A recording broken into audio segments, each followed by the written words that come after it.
Hello साथीहरू सबैजनाले नमस्ते नमस्कार जय मासी सबैजना सन्चै हुनुहुन्छ कस्तो हुनुहुन्छ।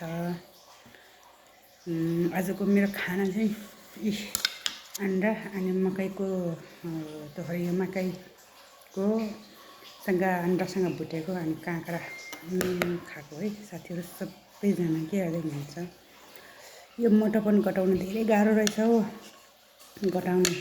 सिकुटी हुँदा चाहिँ कहिले मोटाउला हुने भन्दै मोटाउनुमा धेरै सोखिन हुने।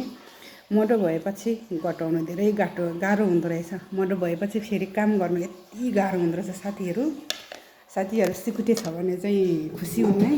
मोटोपन भयो भने एकदम गाह्रो हुँदो रहेछ। यस्तो गाह्रो हुन्छ काम गर्न पनि नसक्ने।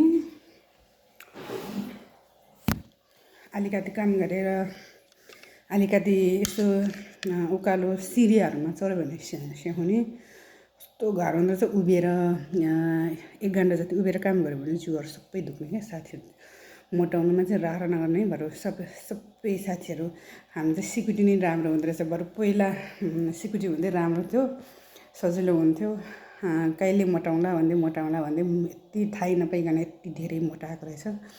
खुट्टाहरू देखेर एकदमै उभिनै नसक्ने अवस्था भएर बल्ल पहिला म 97 केजी हुँदा चाहिँ घटेर बल्ल 97मा घटेर बल्ल 80मा पुगेको रहेछ।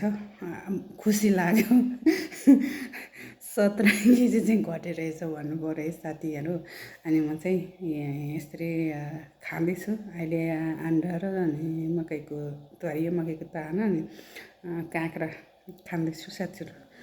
अब खुसी लाग्यो। त्यति पनि घट्यो नत्र अन्त धेरै गाह्रो हुँदो रहेछ साथीहरू। ल के गर्दै हुनुहुन्छ। म चाहिँ यति भन्दै यहाँ आउने भिडियो इन गर्छु। बोल्नु पनि आउँदैन साथीहरू, लाज लाग्छ। यो भिडियो बनाउनु चाहिँ मलाई सिकाइदिनु है साथीहरू। यो एडिट गर्नु पनि आउँदैन, म त जस्तो बनाउँछु त्यस्तै हालिदिन्छु। आफू त पढाइ लेखाइ पनि छैन साथीहरू। के गर्नु टाइम पास। यो विदेशमा बसेपछि एकदमै छटपटी नै अर्काको घरमा बसेपछि बाहिर यसो निस्किनु नपाउने, त्यसैले गर्दाखेरि एकदमै बोर हुन्छ।